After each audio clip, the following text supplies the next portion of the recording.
Amados irmãos, a paz. Sejam bem-vindos a mais uma edição do nosso Master Coach em prol da administração da palavra. Hoje temos como tema a entrada de Jesus em Jerusalém. Este tema que nós vamos meditar à luz do Evangelho segundo Lucas, desde o capítulo 19, verso 28, até o capítulo 20, verso número 26.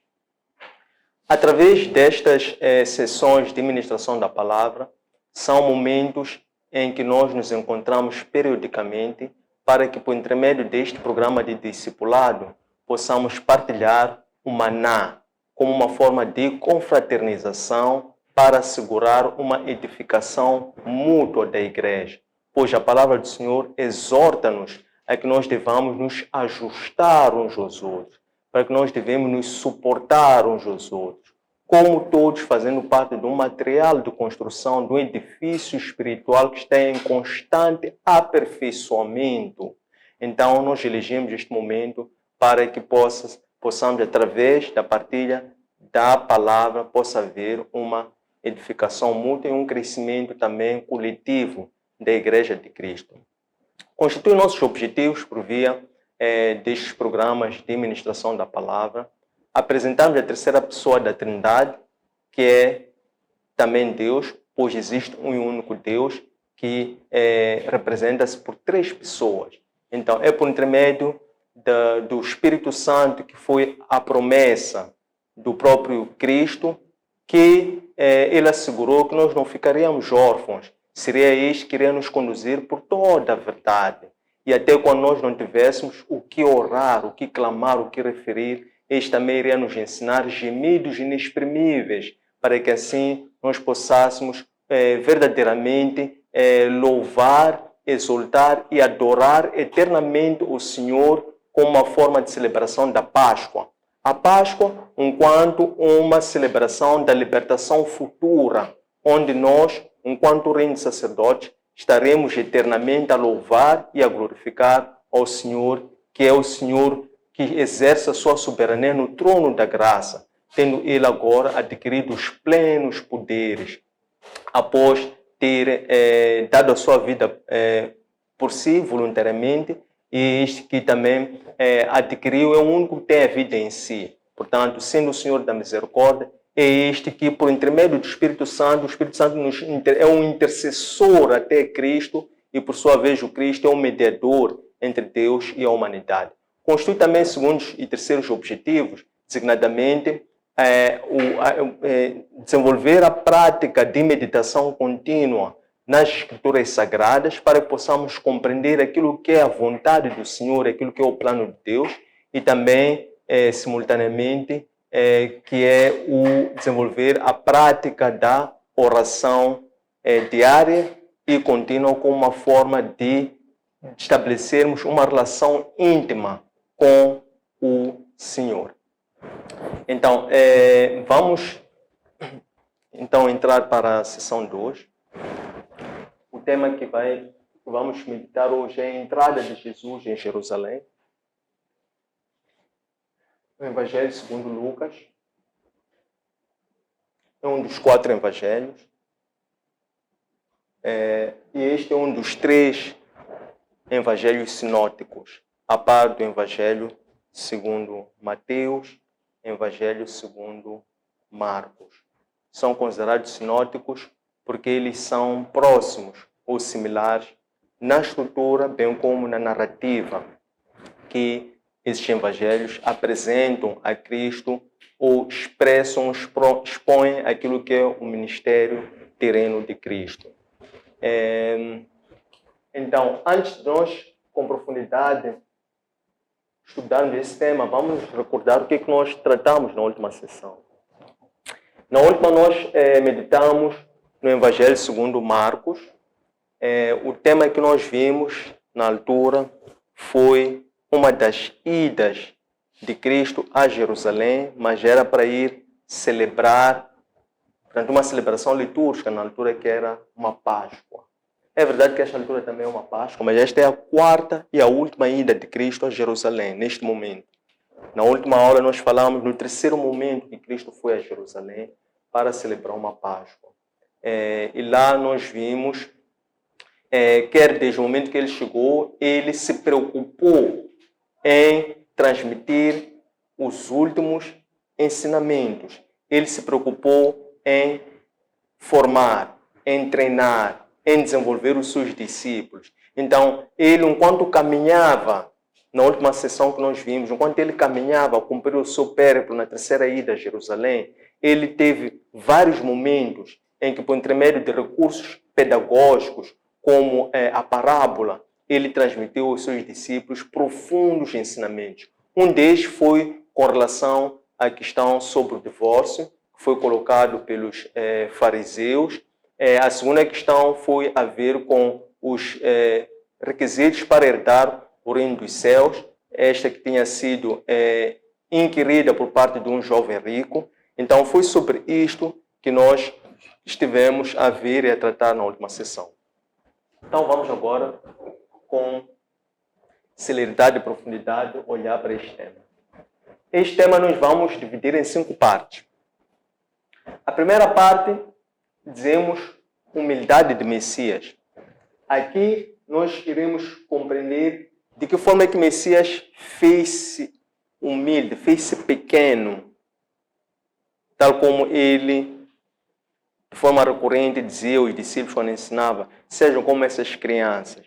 Então, este momento em que ele, a ser aclamado como rei, mas ele não entra como rei-filho, mas entra como servo-filho. Então, por quê? Porque ele entra de uma forma simbolicamente humilde ou pequena. Então, é isso que nós vamos ver, de que forma que Cristo entra em Jerusalém. Aqui reside a humildade do Messias. Uma das formas como ele demonstrou a sua humildade. Depois nós vamos falar sobre os vendedores quando são expulsos no templo. Portanto, aqui é quando ele entra na cidade, em Jerusalém. Depois de entrar na cidade de Jerusalém, ele dirige-se ao templo. Chegando lá ao templo, ele ia com o objetivo de purificar o templo. Então é quando ele, por ato simbólico de purificação do templo, ele expulsa vendedores ambulantes. Então vamos perceber o que é isso, de vendedores ambulantes. Como é que esses profanavam o templo. E por que ele dedicou especial atenção à purificação do templo. É isso que nós vamos ver na segunda parte. A terceira parte é quando, mais uma vez, ele é posto em causa com os seus inimigos, com os seus perseguidores, os muitos perseguidores inimigos que todo cristão tem, enfrenta quando confessa a sua fé. Então, mais uma vez, eles quiseram fazer uma contenda contra Cristo. Então, eles perguntam a Cristo, com que autoridade é que tu fazes isso? Isto é, com que autoridade é que tu ensinas o Evangelho? Quem te deu esse poder? Então, eles perguntam isso a Cristo. E é interessante que Cristo responde essa pergunta como outra pergunta. Vamos ver também como é que isto foi. Como é que Cristo confessa ou realça a sua autoridade sobre o templo através desse discurso que ele tem, respondendo uma pergunta com outra pergunta. A quarta parte é quando Cristo também recorre a mais entre aspas, passo a repetição, recorre a um recurso, passo a repetição, pedagógico. Neste caso foi uma parábola, em que ele queria transmitir ao povo aquilo que estava iminente a acontecer. Mas era uma direta para os fariseus, que estando eles ali perto, eles já perceberam que esta parábola dirigia-se a eles próprios. Foi a partir desse momento que eles começaram a desejar matar a Cristo. Só que eles estavam dentro do templo e Cristo ensinava durante o dia. E eles ficaram limitados a pegarem-se, a agredirem, em poderem pegar a Cristo à mão. Mas Cristo começa aqui a dar a conhecer a eles a sentença que eles aguardam por intermédio desta parábola. E esta parábola também tem um sentido teológico muito profundo que nós vamos poder ver. Porque aqui há várias partes nesta parábola. Há aquele que é o dono da vinha, há aquilo que é a vinha, há aqueles que são o filho do dono da vinha, há aqueles que o dono da vinha manda para cobrar os frutos da vinha. Então nós vamos perceber tudo isto, o que isso significa. Aqui então uma parte que nós vamos ver nesta reflexão é a questão do tributo. Mais uma vez, os seus inimigos não satisfeitos, porque estes não queriam desistir, eles quiseram mais uma vez encontrar agora motivos, razões, causas para poderem entregar às autoridades, ao governador, à administração, ao que detinham o poder político na altura. Então, como é que eles fizeram isso? Eles, disfarçavam-se de homens bons, faziam perguntas, como é que eu digo? Perguntas ratoeiras. Faça-me perceber, posso encontrar um melhor sinônimo agora no meu cor. Mas eram perguntas que tendiam a querer criar um problema, um motivo, uma causa para poderem, por exemplo, lhe acusar de blasfêmia, por exemplo. Então, eles aqui, disfarçados, fazem uma pergunta dissimulada para Cristo sobre o tributo. Mas o mais interessante ainda é a resposta que Cristo dá a estes sobre essa questão de tributo. É uma resposta também muito profunda, que tem um significado teológico também muito deep, que vamos poder, nesta ocasião, também compreender, porque este todo enredo vai poder completar aquilo que é a missão, o objetivo, porque Cristo movia-se por missões, Cristo movia-se por objetivos. Ele não dava um passo sem antes consultar o Pai, porque antes ele não se fazia um sítio sem saber para que ele estava a ir lá fazer, o que ele ia lá fazer. Então ele sempre movimentava-se, movia-se para ir cumprir missões. Então aqui era mais uma missão que ele ia cumprir. Então quando nós virmos todo esse enredo, vamos poder compreender qual era a missão que Cristo teve quando foi pela quarta e última vez para Jerusalém. Então é sobre isso que nós vamos tratar. O que acontece? Nessas alturas, Cristo já estava a dirigir-se para Jerusalém, a subir para Jerusalém. Mas ia para Jerusalém para poder cumprir ou realizar ou completar, para melhor dizer, para completar o ministério dele. Porque o ministério dele é também uma missão, só que é uma missão macro. Porque o ministério de Cristo tem dentro dela várias missões, certo? Então, ele agora dirige a Jerusalém para ir completar aquilo que era o chamado, o ministério, a macromissão de Cristo. Então, ele dirige-se para lá. Quando ele está a dirigir-se para lá, ele o que faz? Estava a aproximar-se da cidade. Então, ele chega a uma zona chamada Betfágia.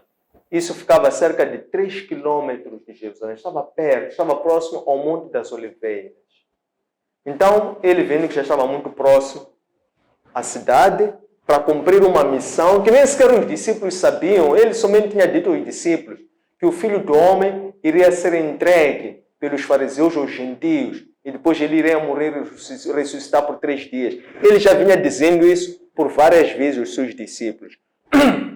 Os discípulos, como homens incrédulos que eram, porque eram homens normais, homens comuns, que ele treinou a eles, transformou, trabalhou a fé deles, não é? Então, eles também ainda algumas coisas ouvissem, ou o próprio mestre os dissesse, mas eram pessoas como nós, que queriam ver para crer. Então, por isso é que Cristo disse, venham, convivam, estejam perto de mim, para poderem ver, para depois vocês serem testemunhos da verdade, para vocês irem explicar todas essas coisas que eu tenho vos mostrar. Então, Cristo fazia a questão, sabia que tipo de homens eram aqueles que ele tinha. Então, ele dizia, venham. Ele anunciava, os discípulos não percebiam tudo, nem tinham que perceber tudo, mas depois os discípulos sempre ficavam com um parênteses, com uma reticência. O que é que vai ser? Ou como é que isto é? O que é que isto significa? Então, essa era a relação mestre-discípulos. Ele sabia que a missão dele como líder era formar aqueles, para que aqueles fossem tão líderes, tão bons quanto ele era. para que eles estivessem capacitados a poderem testemunhar aquilo tudo que eles estavam a ver. Então, Cristo, quando chega já nesta zona Betfânia, perdão, 3 quilômetros, sim, de Jerusalém, próximo ao Monte das Oliveiras, ele manda 2 dos seus discípulos para a frente. Este gesto não era a primeira vez que ele fazia isso. Da outra vez também, quando foi para Jerusalém, a terceira vez, também próximo a Jerusalém, também mandou 2 discípulos à frente. Então ele dessa vez manda 2 dos seus discípulos. Não se indicam quem são esses 2 discípulos. Ele manda 2 dos seus discípulos para a frente. Ele diz assim: desçam até a entrada da cidade a Jerusalém. Logo que vocês entrarem na primeira aldeia que vocês entrarem, ao entrarem em Jerusalém, vocês vão encontrar ali uma jumentinha presa. Atenção, presa. Essa jumentinha está presa, mas ela nunca foi usada, por assim dizer. Então vocês depois vão desamarrar essa jumentinha e tragam-na até mim. Se por acaso alguém vos perguntar por que leva essa jumentinha, responda-os assim: o Senhor é quem precisa. Então, os seus discípulos avançaram, seguiram todos aqueles passos que o mestre lhes instruiu. Precisamente quando eles estavam ali a desmontar a jumentinha, os donos perguntam: o que vocês fazem? Por que estão a desmontar a jumentinha? E eles responderam: o Senhor é quem quis. Então eles levaram a jumentinha para junto de Cristo. Aqui, neste retrato, não se trata de uma combinação prévia, mas é um conhecimento divino, é um conhecimento profético que o próprio Cristo deu, na forma como ele dá essas instruções aos discípulos. Cabia somente os discípulos obedecerem. E quando os discípulos obedeceram, a coisa saiu tal e qual ele tinha instruído.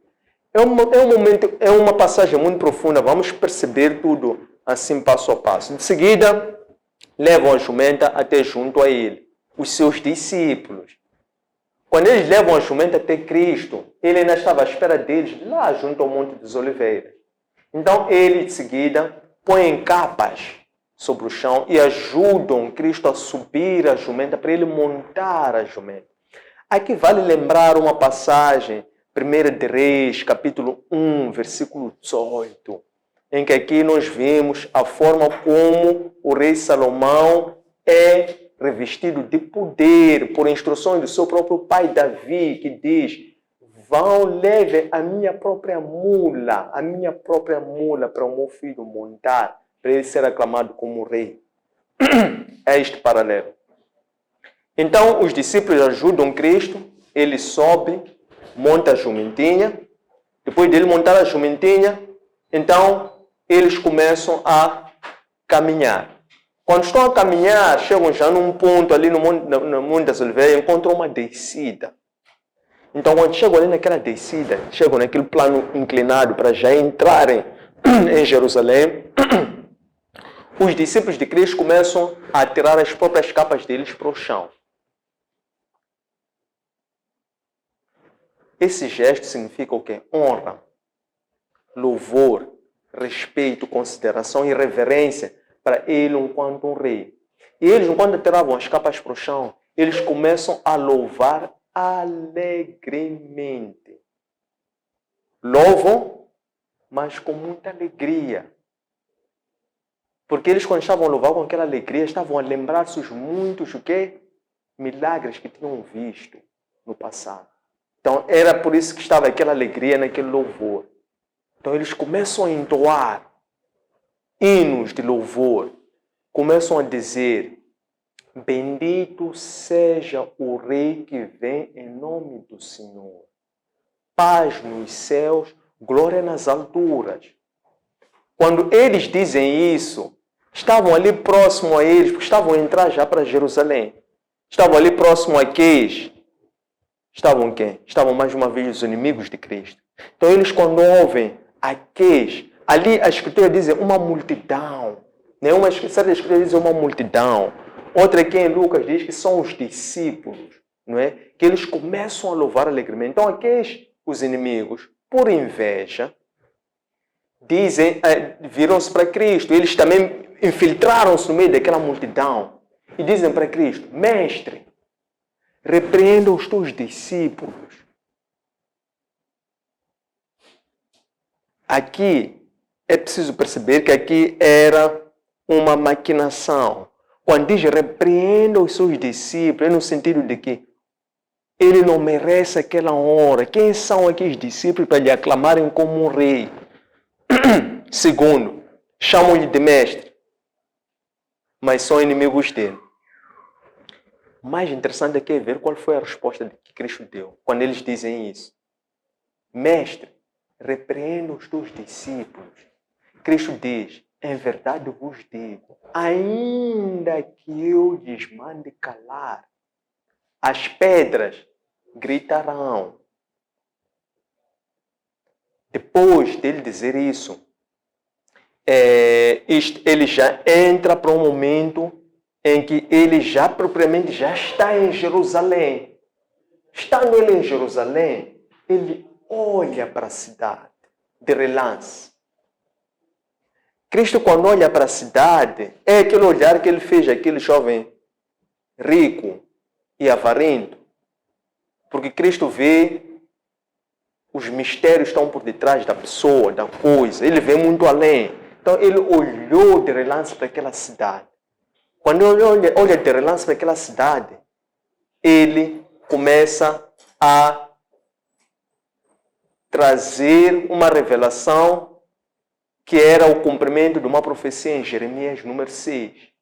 Ele diz assim: se vocês tivessem sabido da paz que eu vos trazia, vocês teriam se comportado de uma outra forma.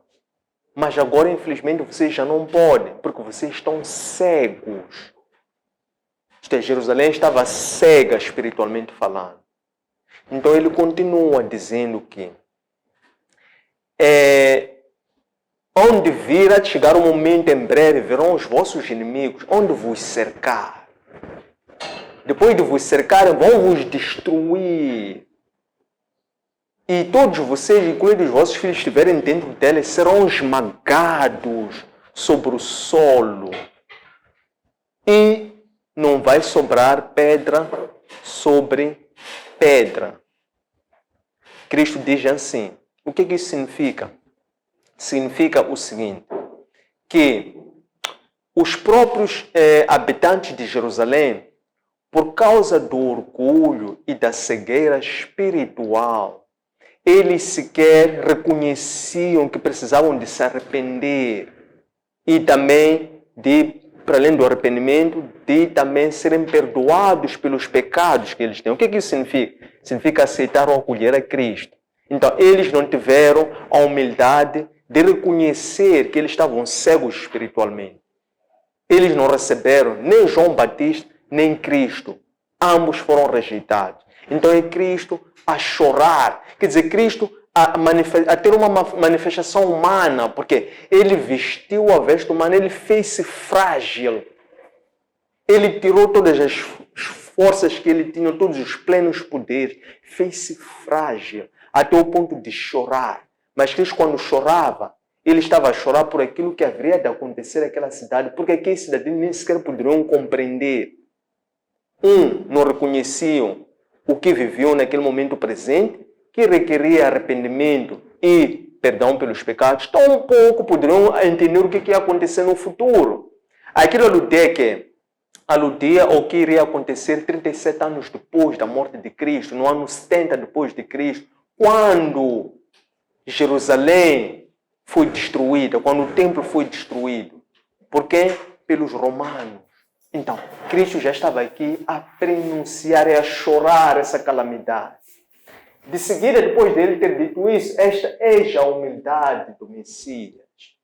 Então, depois dele ter se feito humilde, a montar uma jumenta, a entrar, a dar essas profecias, estes ensinamentos, ele depois, então, dirige-se para o templo.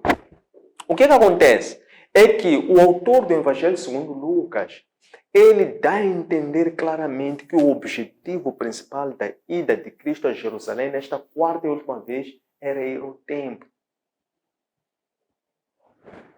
Repito, o objetivo principal de Cristo, nesta quarta e última ida a Jerusalém, era de visitar o templo. Então, o que acontece quando ele chega ao templo? Mais uma vez, tem um comportamento humano. Ele, quando chega ao templo, encontra que o templo tinha sido assaltado, entre aspas. Quando se diz assaltar, não é porque entraram ilegalmente. Não. Até porque eles entraram disfarçados de pessoas que iam facilitar a visita dos peregrinos que iam ao santuário adorar a Deus. Eles entraram disfarçados disso, só que depois, estando lá, eles depois desviaram a agenda, começaram a se preocupar mais com a busca pelo lucro. É quando Cristo diz a eles assim, ele primeiro expulsa-os do templo. E depois dele expulsando-os do templo, ele diz assim, esta casa seria uma casa de adoração, mas vocês profanaram essa casa e passou e tornou-se um covil de assaltantes, um covil de ladrões. Ok? Então, de seguida, ele depois de expulsar os vendedores do templo, porque ele diz, vocês vieram profanar a casa do Senhor. Ele depois de seguida, ele já passa mais alguns dias ali em Jerusalém, mas estando dia a dia no templo, a ensinar como mestre.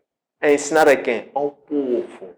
Então, nos dias seguintes, ele começa a fazer seu templo para ir ensinar ao povo a doutrina de Cristo, para ir ensinar ao povo a verdade, o Evangelho, para ir ensinar ao povo proclamando a boa nova da salvação. Não estando ele a ensinar o povo, os seus inimigos começam a vê-lo lá dentro agir daquela forma. A verdade é que quanto mais ele transmitia aqueles ensinamentos, mais o povo ficava admirados com aquela capacidade, aquela eloquência, aquela sabedoria, aquele dom que ele tinha de ensinar, de curar, de exortar. Não é? Então o povo mais admirava-se. Então, os seus inimigos, estavam a falar de quê? Somos sacerdotes, fariseus, doutores da lei, anciãos.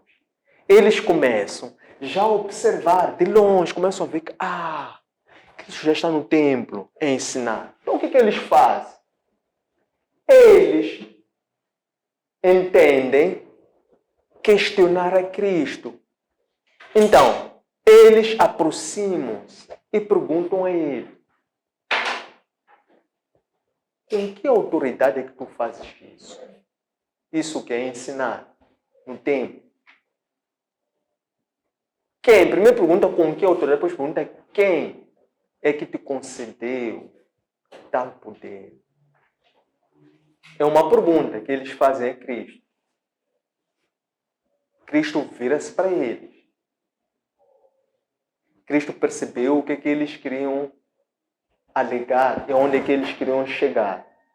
Então, Cristo, mais uma vez, usa já um outro recurso pedagógico, que é responder uma pergunta com outra pergunta.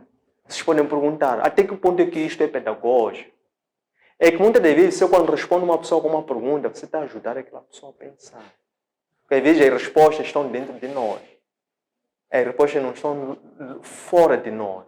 E a melhor forma, às vezes, de ensinar uma pessoa, não é dizer aquilo que nós pensamos, mas é ajudar aquela pessoa a encontrar as respostas no seu próprio ensinamento, tendo em conta a sua realidade. Então, Cristo responde diz assim, com que autoridade é que João Batista batizou?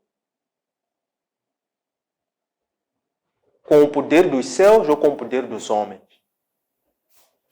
Ali eles ficaram aflitos e começaram já a conversar entre eles. Começaram a ver, Se nós dissermos que João Batista batizava com a autoridade dos céus, então em seguida Cristo vai dizer, então por que vocês lhe rejeitaram? Então é melhor não dizermos que ele batizava com a autoridade dos céus.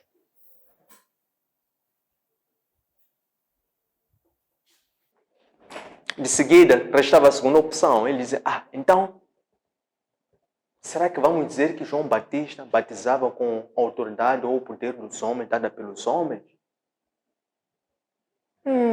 É melhor não dizermos isso.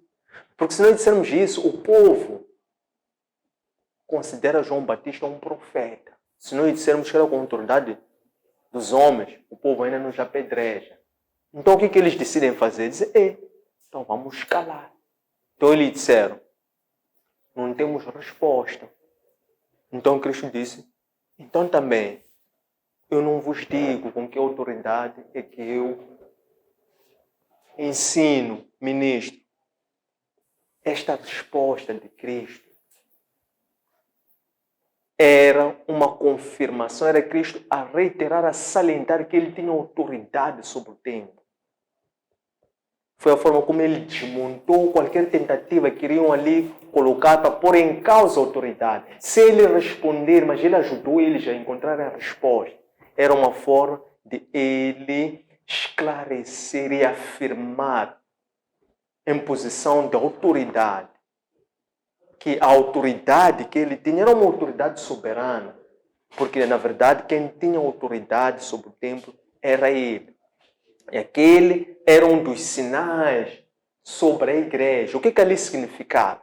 É que Cristo, quando ele vai ao templo, expulsa os vendedores e acusa deles terem profanado, isto é, terem colocado impurezas dentro do templo. E depois de ele estando lá, ele já depois nos dias seguintes, ele começa a dedicar-se a sair ao templo para ir ensinar. Ensinar o quê? O evangelho de verdade. Então o que ele estava a fazer? Ele estava a purificar o templo, estava a purificar o culto. Não é? Então, ele, ao fazer isso, estava a ensinar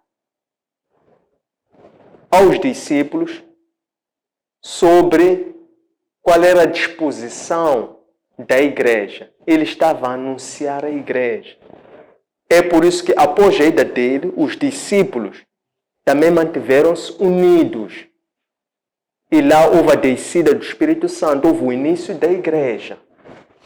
Então, depois deste discurso sobre a autoridade de Cristo, aqueles que estavam ali, os fariseus, eles perceberam-se que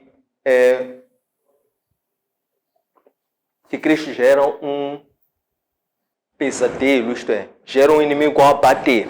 Se já era inimigo para eles, sim, mas já tinha se tornado um pesadelo para eles. Eles já não digeriam a Cristo. E a partir de então, eles já quiseram o quê? Literar a vida. A partir deste momento, sobre a autoridade de ensinar no templo.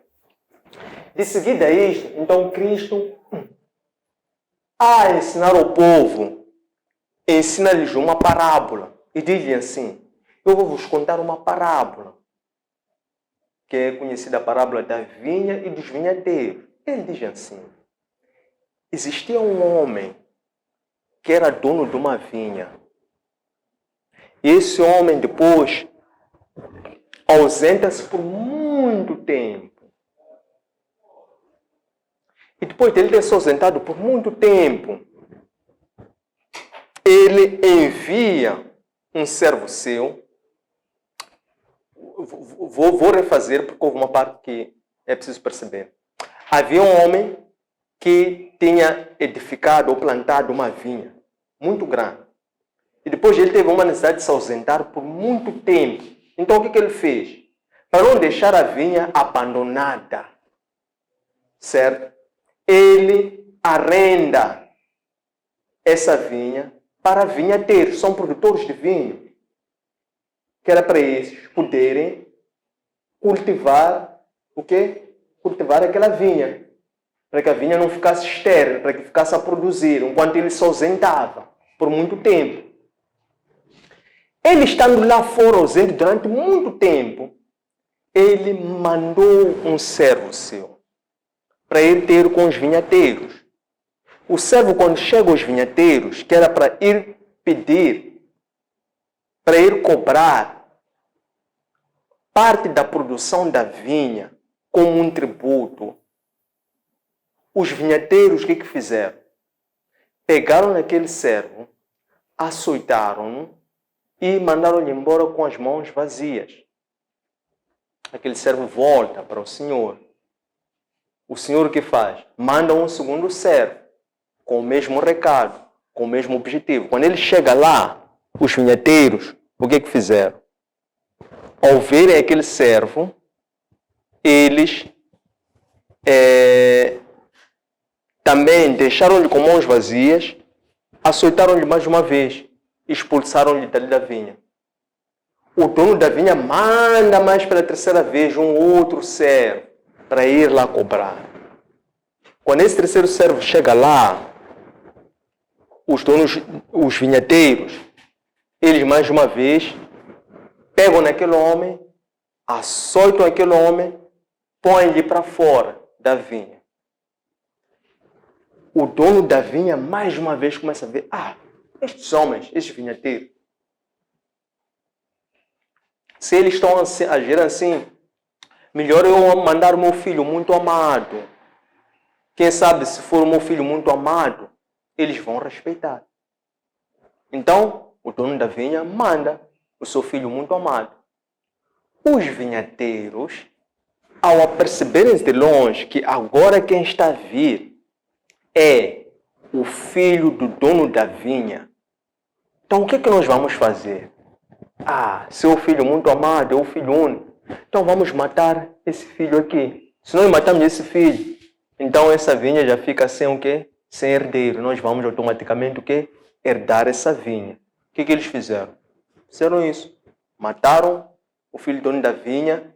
E depois, então, é quando Cristo pergunta ao povo que está a ouvir essa parábola. Diz assim: após o dono da vinha saber que os vinhateiros mataram o seu filho, o que ele pode fazer? Ele, certamente o dono da vinha, voltará, irá ajustar as contas com os vinhateiros, irá expulsá-los, matá-los e entregar a vinha a uma outra pessoa. O povo, quando ouve isso, diz assim: que Deus não faça ou não permita que isso aconteça. Então Cristo diz assim: o que significa a parábola segundo a qual os construtores rejeitaram a pedra angular? É para que esses mesmos construtores, ao caírem por cima dessa pedra angular, para que eles sejam despedaçados. Ou caso a pedra angular caia sobre esses construtores, para que eles sejam despedaçados. Então, o que isso significa nessa parábola da vinha e dos vinhateiros?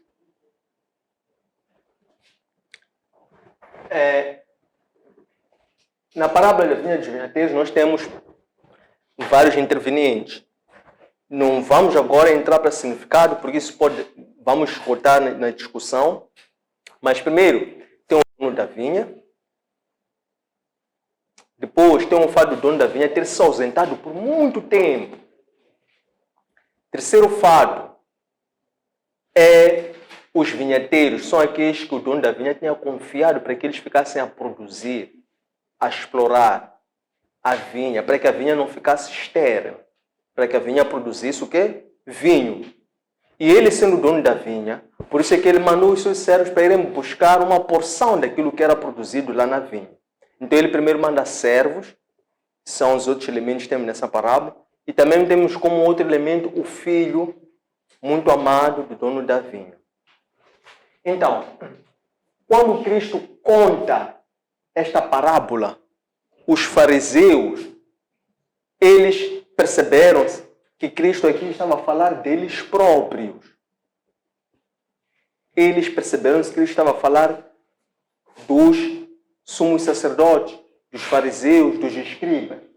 Então, depois disso, é quando eles, não satisfeitos com isso, eles ainda disfarçados, isto é, eles esquinaram-se, isto é, ficaram do lado de fora do templo, como que a espreitar, mandaram de forma dissimulada e distraída outras pessoas para que essas pessoas fossem colocar uma questão a Cristo, mas uma questão que fosse uma questão ratoeira, tal como aquela questão de com que autoridade é que tu ensinas. Mas agora eles perguntam assim.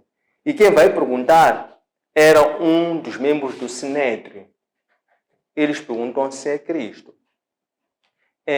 Mestre, tu que és um homem reto, que ensinas a verdade com a doutrina de Deus, esclareça-nos uma dúvida. É lícito pagar o tributo a César? Então, Cristo aqui responde da seguinte forma. Diz assim, traga-me um denário. E eles trouxeram o denário. Cristo lhes pergunta, quem é que aparece no denário? Qual é a insígnia que aparece no denário? Qual é a efígie e a insígnia que aparece no denário? Então, eles respondem, é o César. Então, Cristo disse, pois bem, então dê a César aquilo que é de César. E dê a Deus aquilo que é de Deus. Aqui, mais uma vez, evoca Gênesis 1:26, em que ele quis dizer o seguinte, que ainda que o homem, por causa das suas relações sociais e pelas responsabilidades que adquire por fazer parte de um ordenamento, ainda que o homem assim deva impostos a César, mas isso não se compara àquilo que o homem deve a Deus, que é o quê? O homem deve a Deus toda a sua vida. Isso está a responder em geral para qualquer pessoa, mas depois ele está indiretamente a dizer para aqueles membros do Sinédrio, dizerem, senhores, vocês são membros do Sinédrio, então se vocês são membros do Sinédrio, ocupem-se das coisas de Deus, não se ocupem das coisas de César. Então, esta mensagem que nós queremos trazer para a reflexão, vamos parar para já, para este momento de exposição e poder acolher questões, comentários, sugestões, de forma a podermos aprofundar esta reflexão coletiva. Muito obrigado. Obrigado. O estudo de hoje mexeu muito com o meu espírito, então tenho muita coisa para aprender. A primeira é, qual era o comportamento das pessoas naquele tempo por ter não agido vendo pessoas estranhas a levar o seu animal? A seguir, os que vendiam no templo, era o costume ou foi só naquele tempo por ter esperado ou esperavam a chegada de Jesus? Jerusalém é um país ou província? De onde vinha o Jesus para entrar em Jerusalém? Porque onde Jesus trabalhou muito, sempre há conflitos, até antes do seu nascimento, e prometeu a sua destruição desse povo. Sim. Porque onde Jesus trabalhou muito, sempre há conflitos, até antes do seu nascimento, e prometeu a sua destruição deste povo. Esses líderes acreditavam da vinda de Cristo ou do Criador do céu e a terra? Qual é a lição a aprendermos dos vinhateiros a ter agido dessa forma, sabendo que não era deles essa vinha? Obrigado. Qual é a lição a aprendermos dos vinhateiros a ter agido dessa forma, sabendo que não era deles essa vinha?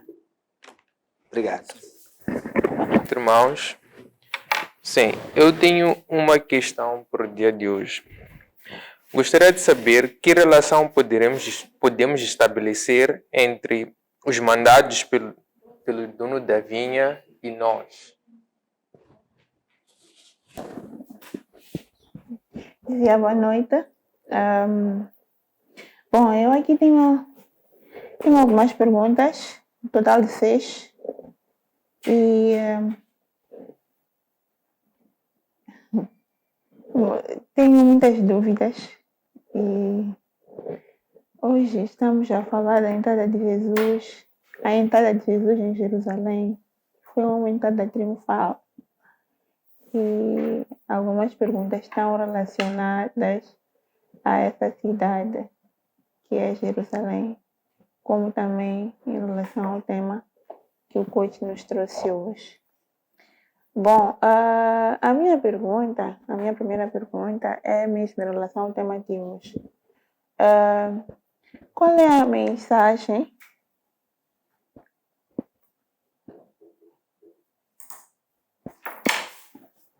da entrada de Jesus em Jerusalém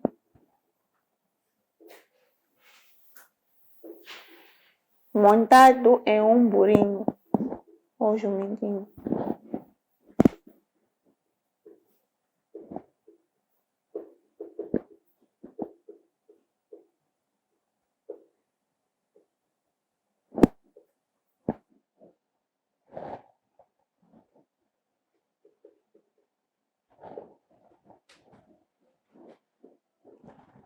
Bom, a minha segunda pergunta está mesmo relacionada à cidade de Jerusalém, a Israel, mas acredito que não tive a oportunidade de fazer uma questão quando falamos sobre o nascimento de Jesus.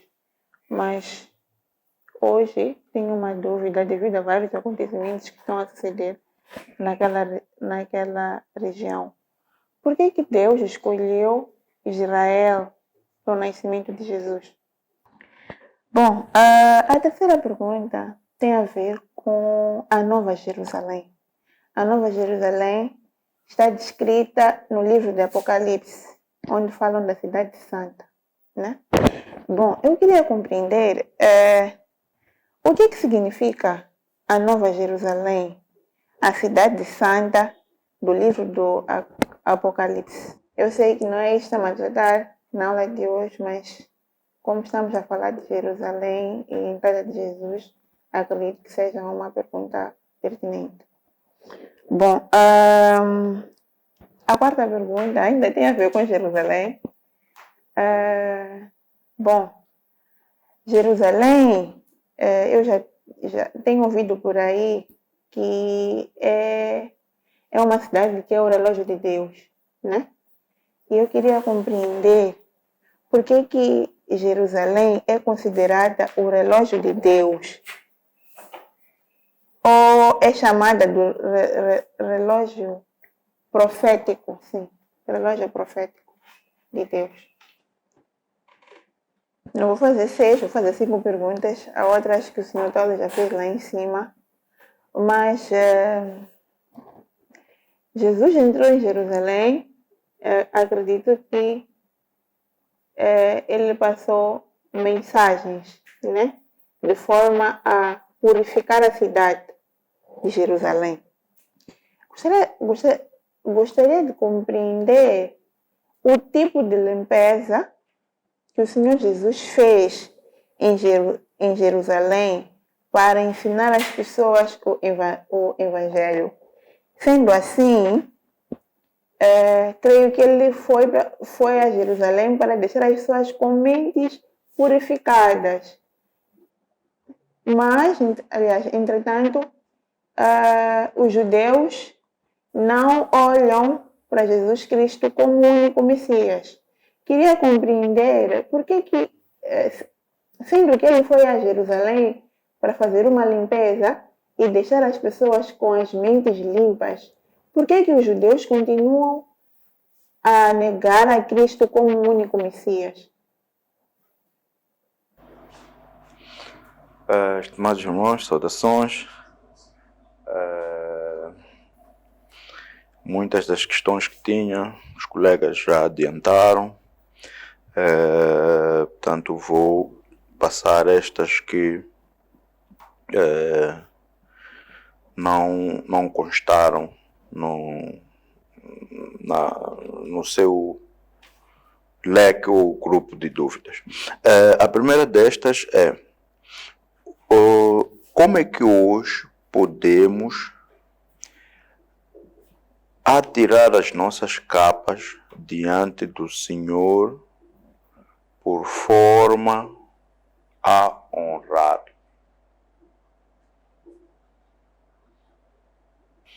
O que Cristo pretendia transmitir com a parábola do clamar das pedras caso os discípulos se calassem? Hoje, quem são as pessoas que vão ao templo à busca de lucro? Como é que também poderemos hoje, nos dias de hoje, sermos servos iguais ou superiores, entre aspas, a Cristo? Ser servos iguais ou, entre aspas, superiores a Cristo. Como podemos purificar o nosso templo como espírito por forma a retirar imundícies para receber Cristo? Sim, como nosso espírito por forma a retirar imundícies para receber Cristo. Como é que os cristãos dos dias de hoje devem cuidar da vinha e dos enviados do Senhor? E para fechar, quais são os perigos que a mistura das coisas de César e de Deus trazem à nossa fé e salvação? E de Deus trazem a nossa fé e salvação. Fé e salvação. Amados irmãos, quero, em primeiro lugar, agradecer as questões que foram colocadas, esta nossa reflexão, que vão certamente aumentar a qualidade e vão também completar a mensagem que se pretende transmitir, que é uma mensagem que opera-se a dois níveis: é uma mensagem geral, é uma mensagem específica ou particular, e creio que estas perguntas são próprias para podermos encontrar profundidade nesta transmissão e edificação mútua a nível geral, ou coletivo e individual. Então vou passar com a guia, inspiração do Espírito Santo, a trazer respostas, soluções, ideias a estas questões que foram colocadas. A primeira é: qual era o comportamento das pessoas naquele tempo para verem pessoas estranhas a levarem um jumento? Nesta passagem, o teólogo, vamos lá, os comentários que estão à volta desta passagem sugerem que provavelmente aquele jumento era de um certo discípulo de Cristo. Há essa possibilidade. A inscrição e a descrição nas próprias escrituras não dão clareza quanto a isso. Sugere-se, porém, que aquilo não se tratou de uma combinação prévia, mas que era sim um conhecimento divino da parte de Cristo, ao dar a eles instruções sobre coisas que eles nem conseguiam ver imediatamente, mas que, se eles cumprissem, iria trazer os resultados tal e qual ele havia sugerido. Então, mas também é importante notar que, ainda que não fosse um servo ou discípulo, Cristo teve o cuidado de dizer: caso vos perguntem por que desamaram esse jumento, respondam: o Senhor é quem pediu.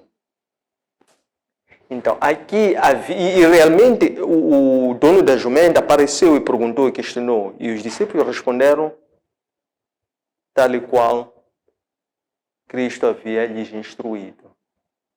Não é?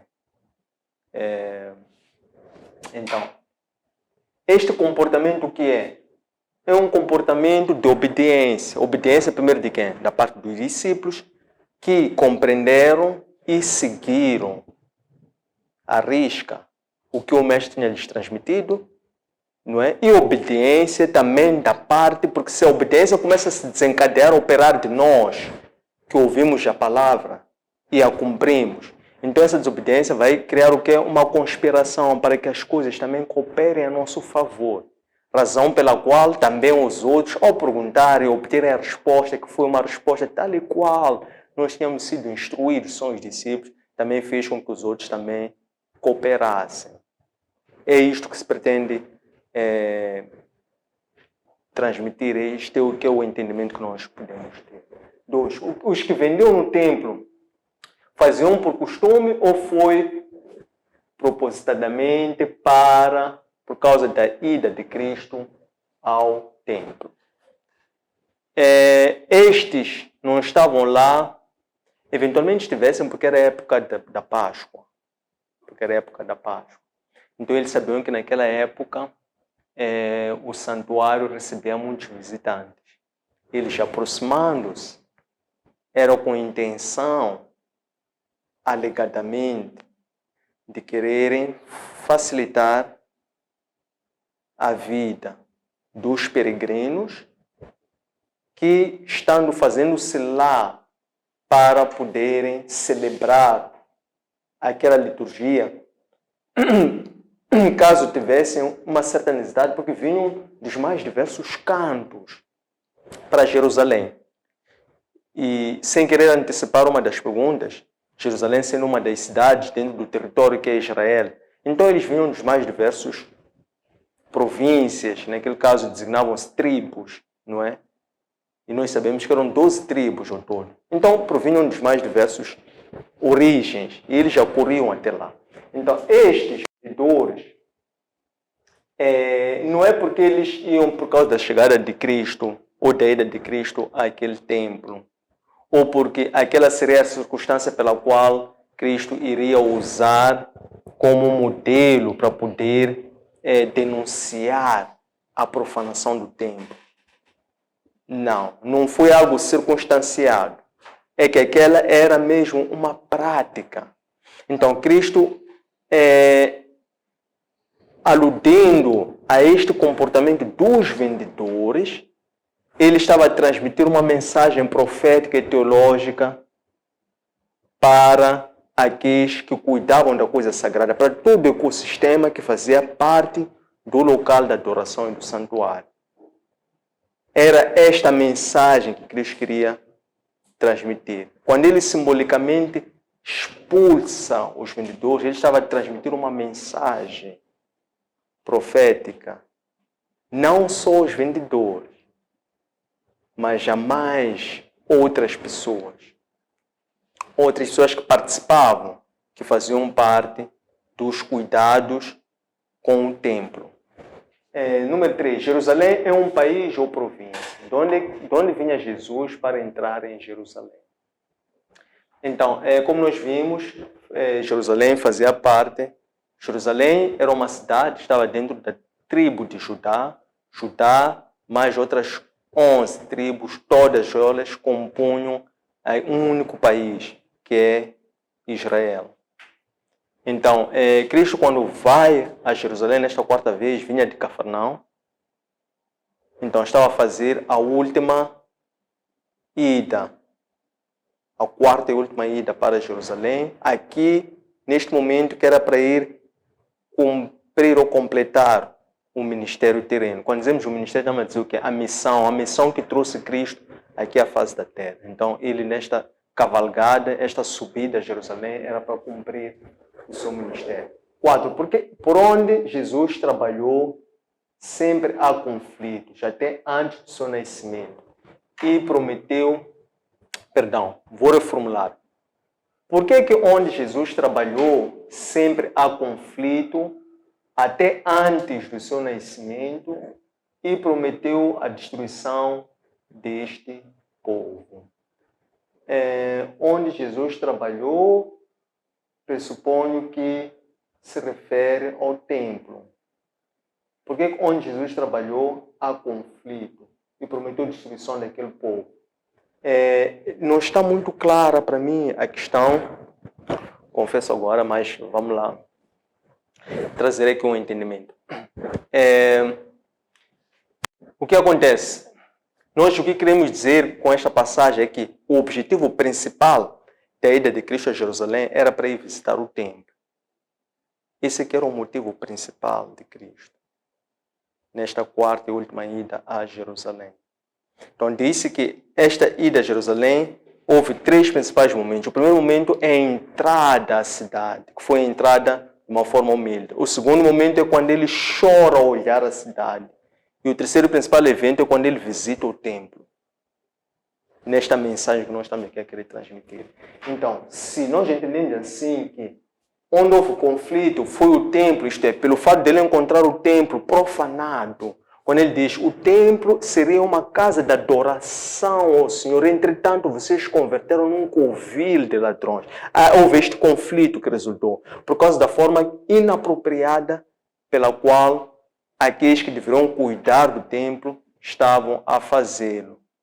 Então, esse foi o conflito que Cristo encontrou, que causou essa repreensão ao ponto dele não só ter expulso, mas também depois ele passasse a ir regularmente durante o tempo que esteve em Jerusalém ao templo para ir ensinar. Ele pessoalmente ir ensinar ao povo. 4. 5. Esses líderes acreditavam na vinda de Cristo ou do Criador dos céus e da terra. Esses líderes, eles esperavam a vinda do Messias. Messias que é Cristo. Mas eles não aceitaram aquele Cristo que eles viram. Por que não aceitaram? Porque eles não reconheceram. O que é reconhecer? Reconhecer é quando nós temos um conhecimento de que um certo fenômeno há de ocorrer e realmente aquele fenômeno ocorre, mas por causa da nossa cegueira espiritual, nós olhamos para aquele fenômeno como sendo um fenômeno comum. E não vemos que aquele fenômeno é o cumprimento de algo que nós já tínhamos sido informados que iria acontecer. Foi o que aconteceu com estes líderes. Eles, mas não são todos, é interessante perceber isso. Há alguns que viram, reconheceram e sabiam que este era Messias, mas estava escrito, estava profetizado. Então, eles não aceitaram. Porque o que significa eles aceitarem? Significa que se eles aceitassem, eles escolhessem, eles estariam a rejeitar eles próprios. Ora, eles tinham um coração duro, tinham a dura cerviz. E o que Cristo dizia quando trouxe a sua mensagem de arrependimento, o evangelho da graça, ele dizia, arrependam-se. O que é arrependimento? É a pessoa reconhecer as suas insuficiências e limitações e confessar o seu desvio. Para que, de seguida, para esse arrependimento levar o que? A mudança de comportamento. Eles já estavam viciados no poder. Que poder?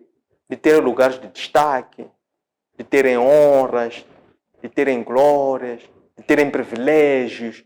E eles também já estavam, até aqui nesta altura, para conseguirem os seus intentos, foram até capazes de se aliarem à política. Foi capaz Herodes de se filiar a Pilatos. Não é? Foi isto que aconteceu. Alguns sabiam, mas não quiseram aceitar. Por quê? Por causa da dura cerviz. A desobediência, o pecado nos cega. Nos cega. Cega ao ponto de até burros não, queria dizer animais. Quando eu disse burros, estava a tentar lembrar um certo profeta que em algum momento quis desobedecer a Deus, pôs uma mula, né? Mas digo, até animais, até pedras, até coisas, seres inanimados, até crianças, não é? Podem ver, reconhecer, ter a revelação sobre uma verdade, mas o pecado cega o ser humano de tal forma que internamente o seu ego, quando inflama, que é o orgulho, porque o orgulho contrasta com a humildade. Quando nós somos humildes e nos arrependemos, nós ali nos fazemos pequenos, porque estamos a negar a nós próprios, estamos a negar o que é aquele nosso ego. Quando você não nega, não rejeita o teu ego fica mais grande do que tu próprio, ele começa a te dominar a ti próprio. Foi isso que aconteceu. Então, estes homens, como eram pecadores, na medida em que o poder lhes corrompeu por causa do orgulho, então eles já não conseguiram, simplesmente. Até do contrário, começaram já a querer tirar a vida ao Cristo. Daí a parábola da vinha do vinhateiro, que mais à frente vamos poder exemplificar essa mesma questão, mas exemplificando com a parábola. Número 6. Qual é a lição a aprendermos dos vinhateiros ao terem agido dessa forma, sabendo que não era deles essa vinha? E sim, realmente é o que estamos a falar da obediência, da dura cerviz. Então, fomos um pouco felizes, porque já estávamos, afinal, sem saber, a trazer alguns elementos para a questão seguinte. Então, os vinhateiros, o que aconteceu com os vinhateiros? É que os vinhateiros ficaram orgulhosos. O coração ficou endurecido. Quando o teu coração fica endurecido, até aquilo que você vê, você não aceita. Você quem? O teu coração, o teu orgulho, o teu ego não aceita. Os teus olhos estão a ver uma coisa, mas o teu coração diz, não é isso que você está vendo. Não é? É isto aqui que aconteceu. Então, o que nós podemos aprender deste comportamento dos vinhateiros é a importância da obediência. Então, a obediência, ela continuamente quer rejeitar a nós próprios, rejeitar as nossas próprias vontades, rejeitar o nosso ego, rejeitar o nosso orgulho. Quanto mais nós fazemos isso de uma forma contínua, estamos a praticar a obediência. Quando fazemos isso, isso amolece o nosso coração. O que é amolecer o nosso coração? Nosso coração fica receptivo às coisas sobrenaturais. Porque a coisa sobrenatural, a coisa de Deus, é uma coisa que contraria a lógica humana. E para você entender ou aceitar, você tem que ser uma criança. Quando você é adulto, fazer-se uma criança, ser humilde, fazer-se pequeno, para Deus conseguir te revelar aquilo que é oculto, sobrenatural, porque a ciência não consegue interpretar o sobrenatural. O homem, pior. Só quando o homem se nega, rejeita-se a si próprio. Aí é o princípio de um processo tal que o Senhor encontre em ti uma disposição para Ele poder falar contigo, você perceber. Porque Deus sempre nos visita. Ele sempre fala conosco. Mas nós não reconhecemos, não recebemos, tal como estes não receberam, não acolheram a Cristo. Mas Cristo lhes visitou. Então, a última vez eles nem souberam. Por isso Cristo chorou, olhou para a cidade. Ele estava a visitar aquela cidade. Ele disse, se vocês soubessem esta paz, mal vocês teriam se comportado assim, porque não iriam sequer imaginar o que no futuro vai vos acontecer. Não é? É isto que acontece. Número 7. Que relação podemos estabelecer entre os enviados pelo dono da vinha e nós?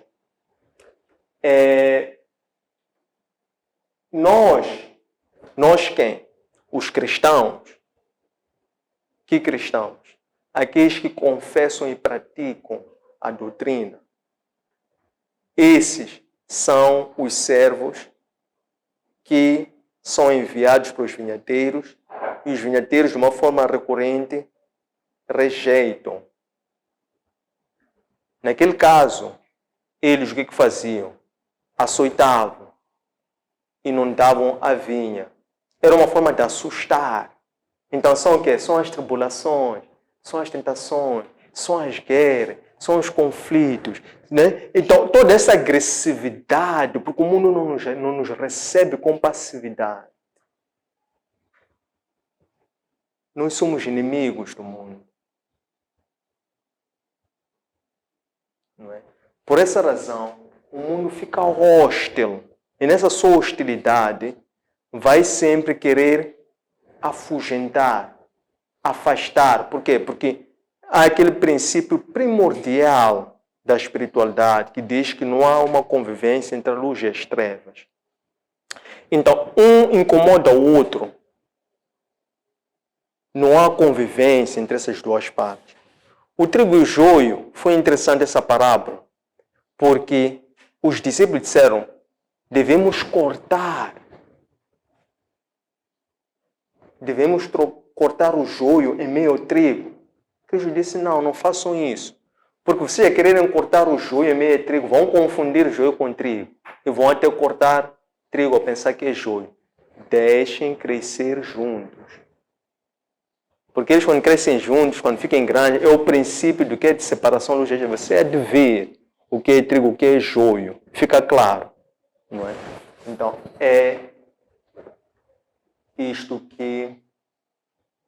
que nós somos hoje. Esta é que é a relação entre nós, os cristãos, e aqueles que foram enviados pelos donos da vinha. É isso que acontece com os cristãos. Precisamente aquilo que aconteceu com os que eram enviados pelo dono da vinha.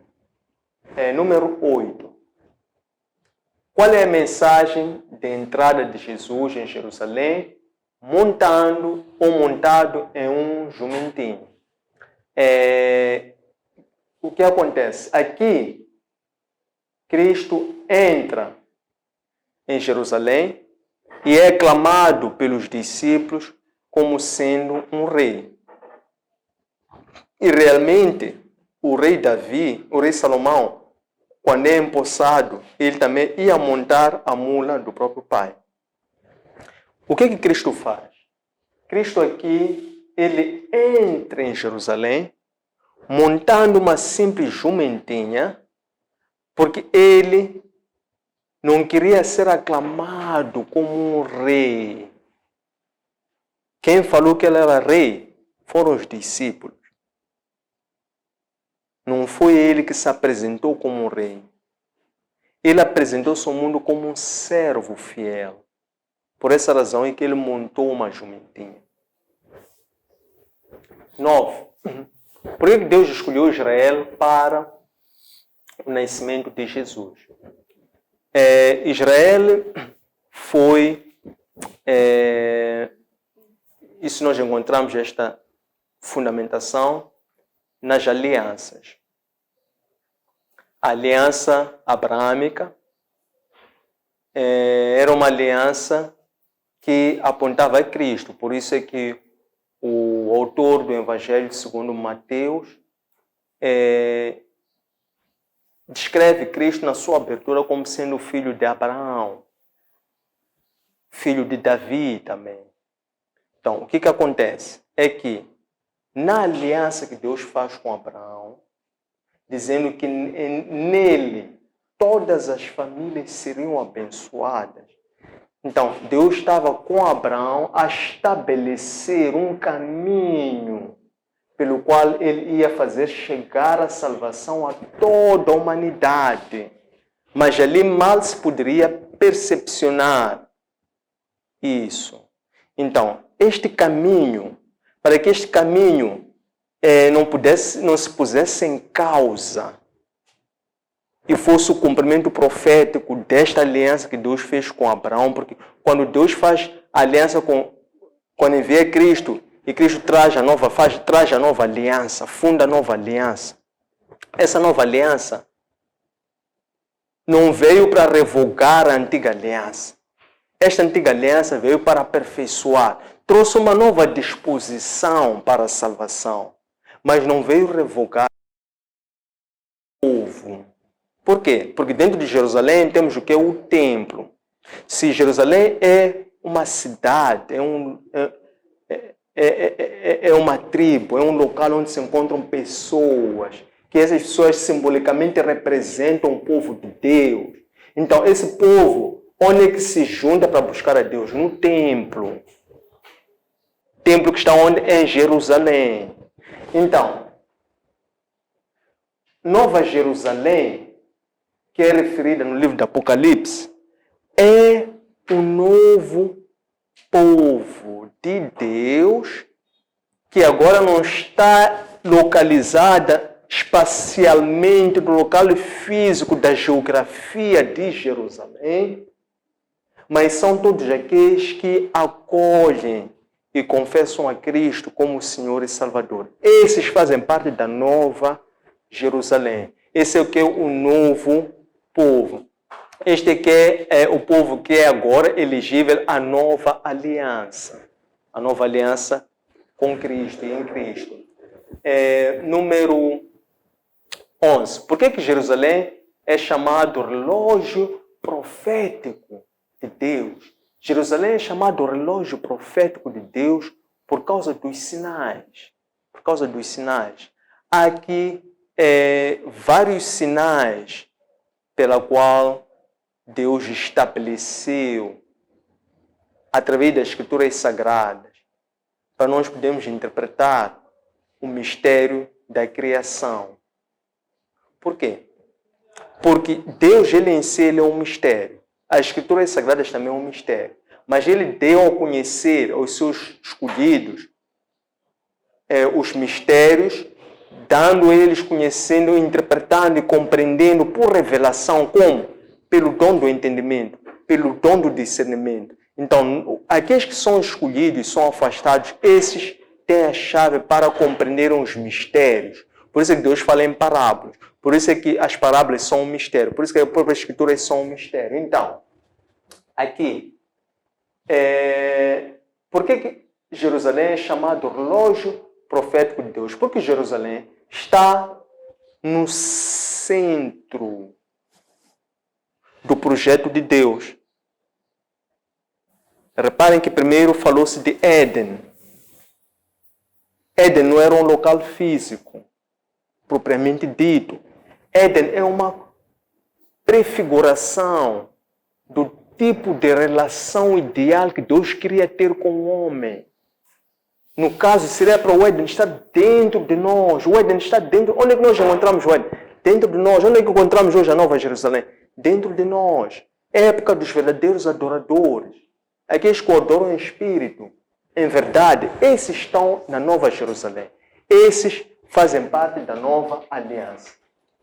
Então, Jerusalém é chamado relógio profético por causa dos sinais dos tempos e porque Jerusalém, sendo a cidade santa, prefigura isso que é o destino do povo de Deus. Porque o destino do povo de Deus, de acordo com a aliança, é para que a pessoa ela possa ter uma intimidade com Deus, aquilo que se chama do primeiro amor. Então, a intenção de Deus, por intermédio de Cristo, era para que nós regressássemos, não é para que é para regressarmos ao primeiro amor e formamos agora um reino de sacerdotes. Que sacerdotes são esses? São aqueles que têm uma intimidade, uma relação e um acesso direto a Cristo. Como? Por via do Espírito Santo. Então, o Espírito, como é que nós, por via do Espírito Santo, temos acesso a Cristo? Pelo dom da fé. E o dom da fé o que é? É um dos dons do Espírito Santo. Então, o Espírito Santo o que é? É um intercessor para Cristo. Então, dessa forma, é que nós, por isso é que Jerusalém é este sinal No entanto, que o relógio do projeto de Deus, no relógio profético, é um sinal dos tempos. Porque o que é o tempo? O tempo é a nossa existência. O tempo não é o passado. O tempo não é o futuro. O tempo é o hoje. Por isso é que Cristo veio para falar do presente. Cristo não veio para falar do passado. Cristo não veio para falar do futuro. Cristo veio para falar do aqui e o agora. Não é? Então, esses são os sinais. O que conta para Deus é hoje, é aqui, é agora. Você somente tem a certeza da tua salvação hoje, aqui e agora. Não é nem ontem, nem no futuro. Então, o tempo é o presente. Nesse sentido, no sentido de salvação. Número 12. Por que os judeus continuam a negar a Cristo como único Messias, sendo que ele foi purificar o templo? Ok, então, o que acontece é que eles continuam a negar porque era o plano, era o projeto de Deus. Era o projeto de Deus. Reparem que aqui entra mais uma vez a questão do orgulho e da dura cerveja. Deus, quando faz aliança com Abraão, lá já estava registrado que Deus queria salvar toda a humanidade. Só que quando Deus firma aliança com Abraão, dá a conhecer a Abraão qual seria a disposição para que eles, enquanto descendentes de Abraão, enquanto filhos de Abraão, enquanto sua primícia, como é que eles pudessem prestar um culto agradável a Deus. Então ele dizia circuncisão e cumprimento da lei. Então, eles achavam e entenderam que eles eram os únicos circuncisos. Circuncisos em que sentido? Eles eram os únicos que eram elegíveis à salvação. Então, eles ficaram depois ultrapassados no tempo e no espaço. Ficaram ultrapassados, porque em algum momento eles depois não compreenderam a vontade de Deus. Ora, nós vimos no caso de Jonas. Jonas era um profeta de Deus, mas Jonas tinha um problema teológico muito grande. É que ele não aceitava, não acolhia, não conseguia compreender como é que Deus poderia ser compassivo e misericordioso com outros povos. Porque para ele, somente a bondade, a misericórdia, a graça e o favor de Deus era exclusivo dos judeus. Mas ele era um profeta de Deus. Mas ele não tinha essa revelação. Foi isso que aconteceu com estes que continuam. Por quê? Por causa da dura cerviz. Quer dizer, é uma questão do orgulho, do ego, quando tanto que cega, que até aquilo que nós vemos, né? Mas é o orgulho que é maior do que nós. É aquilo que já dizemos, até a pessoa em algum momento diz, até ainda que tu não digas, mas pelo teu comportamento, diz, paciência, já estou assim ou já está assim a situação. Ou ninguém há de me ver, ou ninguém há de saber, ou há de mudar amanhã. O tempo é o presente, é o presente. E é somente o presente que conta. E é o presente, é a única certeza que temos já no presente. Número 13. Como é que hoje podemos atribuir as nossas capas, como é que podemos atirar as nossas capas diante do Senhor para o honrar? É interessante que os discípulos, quando fizeram esse gesto, era uma forma de lhe louvar alegremente. Então, quando eles louvavam com a língua e mostravam aquela alegria, então eles manifestaram essa alegria retirando as suas capas para que o rei pudesse passar. Então, como é que hoje nós podemos atirar as nossas capas para honrar? Isto é, como é que hoje nós podemos louvar alegremente ao Senhor? Então, não só sermos os portadores da Boa Nova, porque a Boa Nova é essa alegria. Quando nós somos os portadores da Boa Nova, nós estamos a louvar alegremente a Deus. Quando nós falamos do Evangelho, quando falamos de Cristo, estamos a louvar alegremente. Então, é não só ser portadores, mas também, principalmente, sermos praticantes. Então, essa que é a forma de nós atirarmos as nossas capas diante de Deus. Número 14. Uau, são 20 questões. Eu aqui, como nível 11, 12, 13, aqui seria 14, 15, 16, 17, 18, 19, 20. Então, número 14, né? O que Cristo pretendia transmitir dizendo que as pedras gritariam caso os discípulos calassem? Aqui o teólogo, ele traz duas possíveis interpretações. Diz, por um lado, essas pedras, o grito das pedras seria o barulho da destruição do templo, ou então seria efetivamente um grito de louvor no lugar dos homens. Então, o que eles pretendiam transmitir é que os planos de Deus não podem ser frustrados ou impedidos pela vontade humana. Era isso que se pretendia transmitir. Número 15. Hoje, quem são as pessoas que vão ao templo à busca de lucro? Então, templo é um local de adoração. Adoração a Deus. Então, nós quando vamos adorar a Deus, nós vamos vazios espiritualmente. Quando nós vamos vazios espiritualmente, significa que nós não levamos cargas, não levamos peso. O que é levar carga? O que é levar peso? É levar preocupações, ansiedade, necessidades, até o ponto de você se lembrar que está com fome, não matabichou, não almoçou. Não é? Então, a dizer, templo, o objetivo do templo é ir adorar. Você, quando adora a Deus, você está a comer, está a se alimentar, você fica saciado. Você fica saciado, que nem precisa de mais nada. Quando há uma verdadeira adoração, você se esquece. Mas você vai com preocupação, com ansiedade, vai se lembrar de muita coisa, que não comeu, que isto é aquilo, que isto é aquilo. Então essa não é uma verdadeira adoração. Não é uma verdadeira adoração. Então, essa é que é... Então, mas a pergunta é, desculpa, quem são as pessoas que vão à busca do lucro? Essa pergunta está clara, eu estava desviado. Então, as pessoas que vão à busca do lucro são aquelas pessoas que veem o templo como sendo um local de concentração de pessoas que vão para lá por necessidade espiritual, e essas pessoas desviam os interesses das pessoas ao invés de irem satisfazer necessidades espirituais. Ou melhor, sinalizam que o caminho ou a condição para alcançar prosperidade ou para satisfazer as necessidades espirituais é fazer uma contribuição material. Ou são as pessoas que,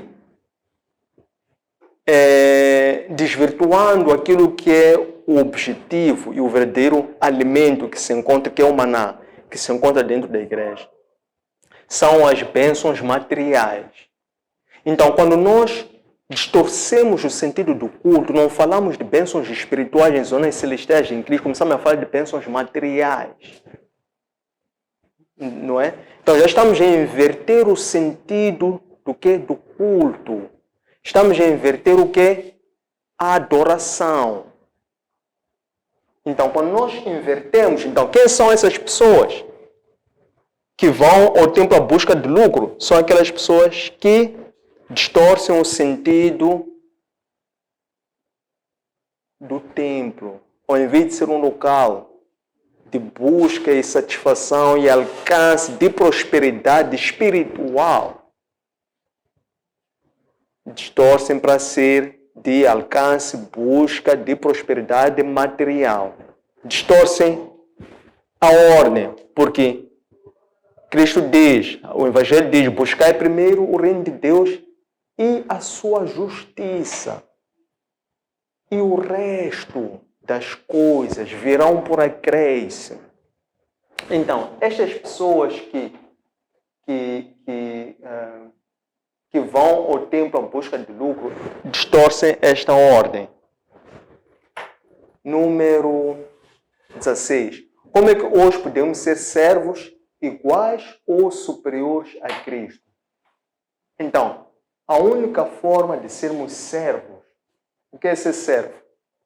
Servo significa ser escravo, significa ser submisso, significa servir, significa fazer-se inferior para servir a alguém, e isso aqui nós servimos, fazemos desse o nosso Senhor. Então, a questão é, como é que nós podemos ser servos? Então, para nós sermos servos, nós devemos aceitar, devemos nos arrepender. E depois de nos arrependermos, devemos desejar ser regenerados. Como? Que Cristo perdoe os nossos pecados. Somente Cristo é quem perdoa os nossos pecados. Somente Jesus Cristo é quem perdoa pelos nossos pecados. Então, quando nós desejamos isso, nós estamos a ser regenerados. Essa regeneração o que é? É o sangue de Cristo que nos purifica. Então, quando nós fazemos isso, então, tornamos-nos servos. Tornamos-nos servos. Mas a questão, eu primeiro queria trazer propositadamente a questão do servo. Mas a questão é, como é que podemos ser servos iguais ou superiores a Cristo? Então, a única forma é, uma vez sendo servos, tendo sido regenerados por Ele, nós passamos então a ser imitadores dele. Passamos a ser imitadores, porque passamos a servir como servos, passamos a servir esse Senhor.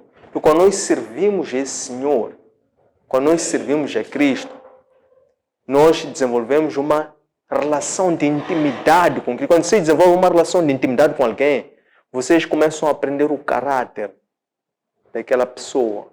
Então nós começamos a aprender a ser como Cristo, quando nos tornamos servos e praticamos a servidão dia a dia.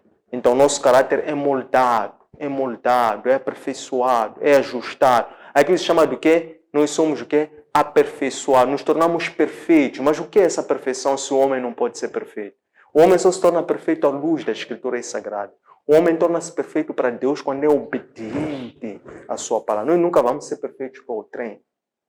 A nossa perfeição, um indicador ou a medida da nossa perfeição é a obediência à Escritura Sagrada. À medida que nós nos tornamos obedientes à Escritura Sagrada, o nosso ser altera-se. E essa alteração não é de hoje para amanhã. Não. É todos os dias, todos os dias. Estamos a adquirir esta perfeição. Número 17. Como é que podemos purificar o nosso templo por forma a retirar a imundície para receber Cristo? Então também está muito ligada à questão número 15, porque falar de purificação do nosso templo, estamos a falar de purificar o nosso corpo. Como é que nós hoje podemos purificar o nosso corpo para recebermos a Cristo, nosso corpo, né? Então, a melhor forma de nós purificarmos o nosso corpo é vestir novas vestes. Não é esta veste de pano.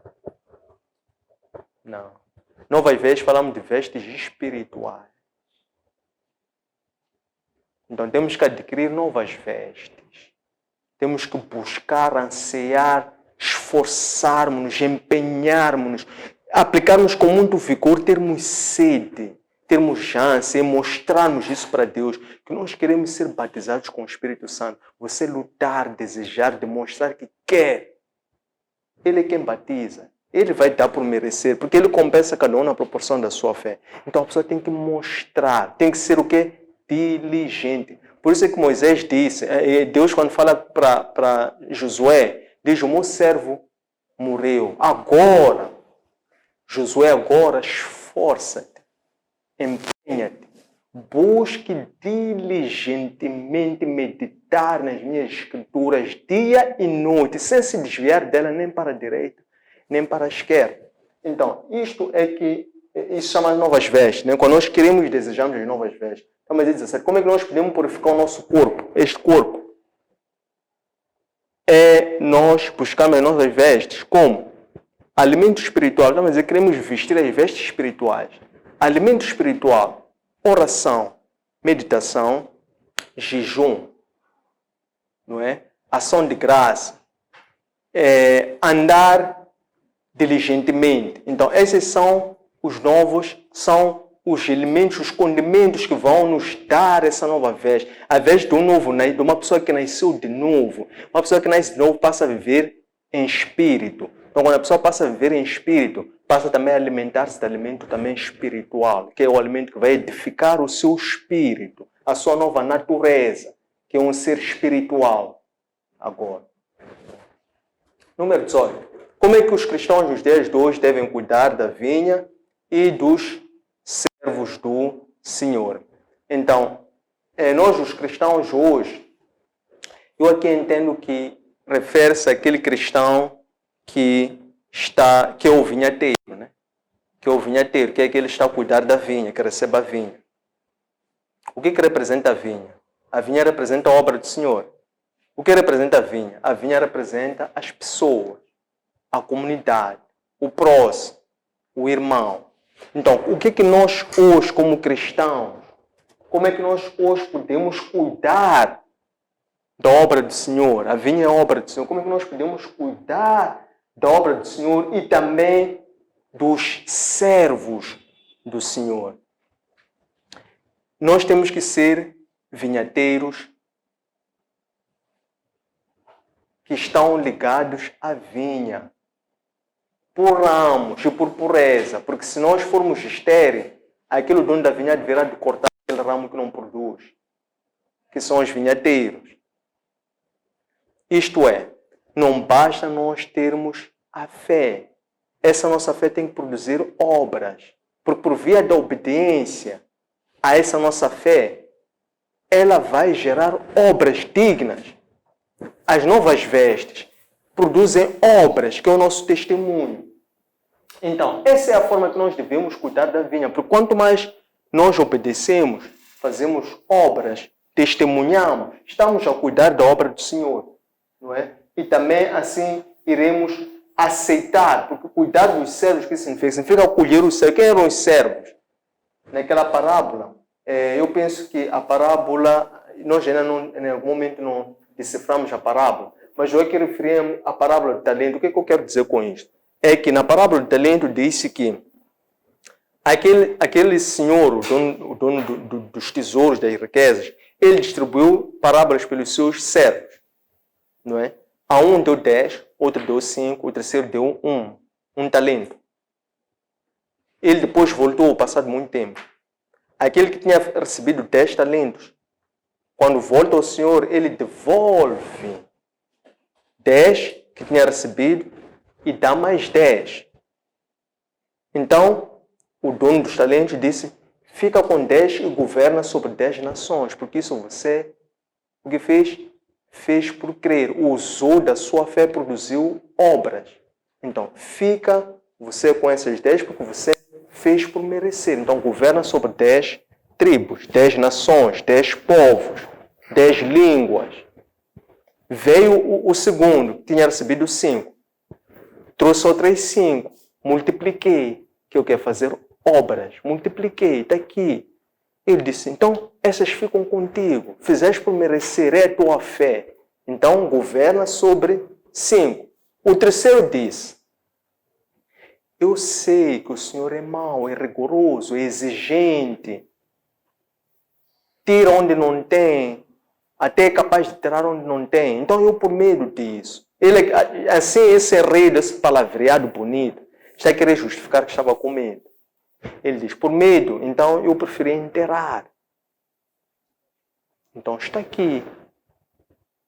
Aquele talento que eu recebi está aqui. Então disse, muito bem, você é um servo mau, até porque já disseste tudo. Quer dizer, sabias e fizeste aquilo que sabias.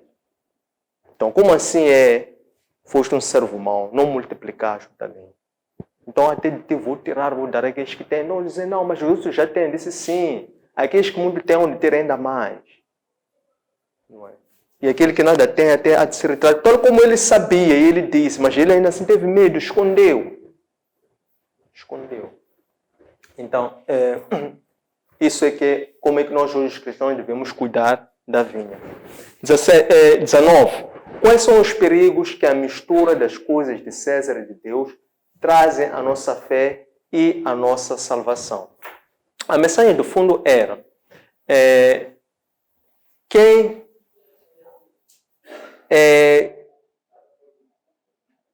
tem um chamado, uma missão para servir ao Senhor. Então, o negócio dessa pessoa é o Evangelho. Esse aqui é o seu negócio. Esse aqui é o seu denário. Esse aqui é o seu dinheiro. Esse aqui é o seu ganho.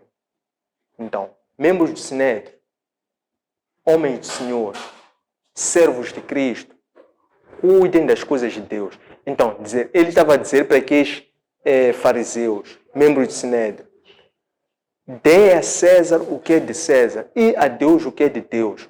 Ora, o mais importante ainda é nós compreendermos o seguinte, é que as misturas, não é? As misturas trazem uma impureza. Uma impureza. E quando nós estamos contaminados, então as nossas obras também não serão puras. Serão questionáveis. Não irão produzir frutos dignos de verdadeira conversão. Não irão agradar principalmente a Deus. Porque isso não é uma questão de agradar o homem, é agradar o próprio Deus. Não é? Que Ele sabe todas as coisas. Então, este aqui é o perigo de misturar coisas de César, coisas de Deus, para a nossa fé e salvação. Consequentemente, compromete. O que quer dizer compromete a nossa fé? Compromete a nossa salvação. Porque são dois negócios diferentes. Ou você trata de coisa de César, ou trata coisa de Deus. E não as duas coisas em simultâneo. 28. Mas será que os que vendem refeições hoje em dia estariam a cometer o mesmo erro? Os vendedores, outros comerciantes. Casa de Deus é um santuário. Santuário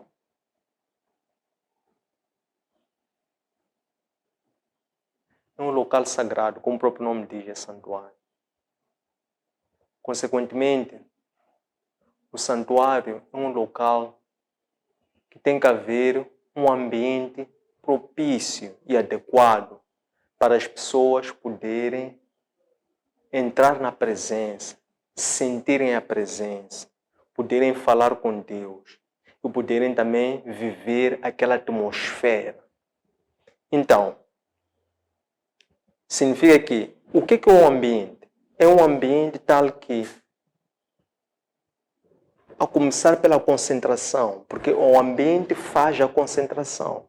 Ora, as igrejas, os locais de culto devem normalmente ser locais que estejam condicionados para as pessoas tenham concentração, atenção e estejam ali de corpo, de alma, de coração, a poderem beber, absorver aquilo que foram ali buscar, que são coisas espirituais. E as coisas espirituais, vamos concordar, requerem um silêncio absoluto, uma concentração, uma tranquilidade. Se a pessoa estiver tranquila, porque um barulho, um som ruidoso, já cria um desconforto dentro de ti. Por quê? Porque ela vai beliscar a tua concentração. Onde está a concentração? Está na mente. É quando a mente ela consegue se comunicar com o coração. E você consegue, naquele momento, ter a consciência de que está ali naquele sítio, naquele local. Você está no ali, no agora. Então, isso é que faz o quê? Faz um ambiente. Então, o que acontece? É que essa questão dos vendedores, comerciantes, não é? Há uma outra imagem que se dá à condição pela qual Cristo encontra o templo, que é dado num outro evangelho. Que dá-se a entender que os comerciantes, ambulantes, vendedores, levavam para ali, até inclusive nas suas mercadorias, levavam até, cordeiros ou rebanho, gado, não sei o quê, e aquilo criava barulho. Criava um barulho, um ruído. Então, nos dias de hoje, será que hoje os vendedores de refeições estariam a cometer o mesmo erro dos comerciantes?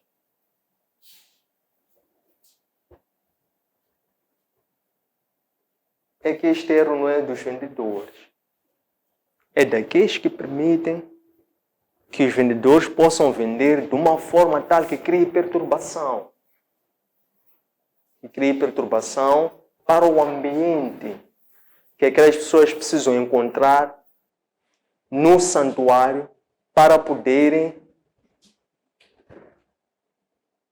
estar unidos pela mesma fé, pelo mesmo espírito, e poderem ascender ao alto, e poderem de lá também encontrar aquilo que verdadeiramente os leva até o santuário, que são bênçãos espirituais. Então, é neste sentido, é no sentido de ver o que causa perturbação, o que tira as pessoas da concentração, o que afasta as pessoas do espírito que lhes levou até lá, porque há um espírito, há um propósito, há um objetivo que leva as pessoas até lá. Então, temos que ter em conta isto, não é? São aqueles que são responsáveis pelo templo e pela adoração, eles devem também se preocupar em criar condições adequadas para que as pessoas estejam ali unidas no mesmo espírito. Vejam que as pessoas estão no mesmo local, estão fisicamente no mesmo sítio. Mas as pessoas podem estar fisicamente no mesmo sítio, mas não estarem unidas em espírito. Então, as pessoas estarem unidas em espírito, as pessoas têm que estar no mesmo local, ou ainda que não estejam no mesmo local, nós sabemos pela fé, mas ainda que as pessoas estejam em locais distantes, as pessoas podem estar unidas pelo mesmo espírito. Quando não há o quê? Não há perturbações. Há aquela concentração que exige para que as pessoas estejam no mesmo espírito, porque a igreja é isso, é quando as pessoas estão unidas. Então, quando Cristo vem, neste momento, ele lança os alicerces da igreja, ele dedica-se o tempo que esteve lá em Jerusalém a ir diretamente ao templo para ir ensinar ao povo. Então, ali já se dizia que ele estava a lançar os alicerces, a explicar a disposição sobre como é que seria a futura igreja. É quando realmente os discípulos, ele quando está a ascender, diz aos discípulos, fiquem ainda unidos, fiquem ainda em oração, fiquem ainda juntos, aguardem ainda mais algum tempo. E os discípulos assim fizeram, depois foi quando se manifesta o primeiro sinal da igreja, o quê? Descida do Espírito Santo. Então, é este entendimento que nós temos que ter, compreender, quando queremos aferir sobre de que forma é que nós estamos a falar só dos ambulantes, comerciantes, mas estamos a falar das condições para um culto. Não é? Aqueles que são responsáveis pelo culto, pelo templo, etc., devem fazer tudo o que estiver ao seu alcance para assegurarem que haja um bom ambiente que não perturbe a concentração, a fé, de forma que as pessoas possam ali não só estarem reunidas no mesmo local, mas também sejam reunidas no mesmo espírito. E esse espírito possa operar, criando uma harmonia, uma união espiritual entre as pessoas. Então, estas que é as mensagens que pretendemos aqui transmitir. Queremos agradecer a vossa presença, o vosso acompanhamento. Deixem ficar a vossa apreciação a este material e também façam subscrição às nossas páginas, partilhem com os vossos contatos a nível das vossas redes. Este material encontram nos nossos arquivos digitais, nossa página de Facebook, Antônio Centras Oficial, nosso canal de YouTube, Antônio Centras LDA, nosso aplicativo para plataformas Android, Elo App, e nosso webpage www.academiaservo.com. Espero que gostem, um abraço de luz, até breve.